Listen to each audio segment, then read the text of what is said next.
ನಮಸ್ಕಾರ ವೀಕ್ಷಕರೇ, ಜನಶಕ್ತಿ ಟಾಪ್ 10 ಹೆಡ್ಲೈನ್ಸ್ಗೆ ಸ್ವಾಗತ. ನಾನು ಅನಿಲ್ ತಲಕಟ್ಟಿ. ಈ ಕ್ಷಣದ ಸುದ್ದಿಗಳನ್ನು ನೋಡೋಣ. ಟಾಪ್ 10 ಹೆಡ್ಲೈನ್ಸ್ನಲ್ಲಿ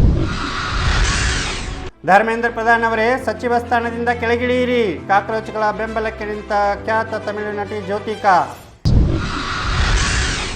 ನೀಟ್ ಪರೀಕ್ಷೆಗೂ ಮುಳ್ಳಾಗಳಿಗೂ ಏನು ಸಂಬಂಧ?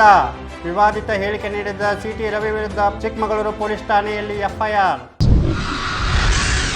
ಹಾರಂಗಿ ಜಲಾಶಯದಿಂದ 5,000 ಕ್ಯೂಸೆಕ್ ನೀರು ಬಿಡುಗಡೆ ಸಾಧ್ಯತೆ. ಸ್ಥಳೀಯರು ಕಾವೇರಿ ನದಿಗೆ ಇಳಿಯದಂತೆ ಅಧಿಕಾರಿಗಳ ಎಚ್ಚರಿಕೆ.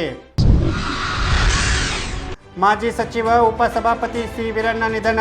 ವಯೋಸಹಜ ಕಾಯಿಲೆಯಿಂದ ಬಳಲುತ್ತಿದ್ದ ಸಚಿವರು ಇಂದು ಸಂಜೆ ಬುಕ್ಕಾಪಟ್ಟಣದ ಜಮೀನಿನಲ್ಲಿ ಅಂತ್ಯಕ್ರಿಯೆ. ಬೆಂಗಳೂರಿನಲ್ಲಿ ನೀಟ್ ಪ್ರತಿಭಟನೆ ವೇಳೆ ವಿವಾದ.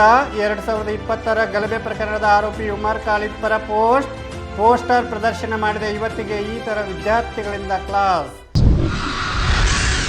ನೆಲಮಂಗಲದಲ್ಲಿ ಪಂಚಾಯಿತಿ ಕೆಲಸ ಬಿಟ್ಟು ಬಿಲ್ ಕಲೆಕ್ಟರ್ಗಳ ಎಣ್ಣೆ ಪಾರ್ಟಿ.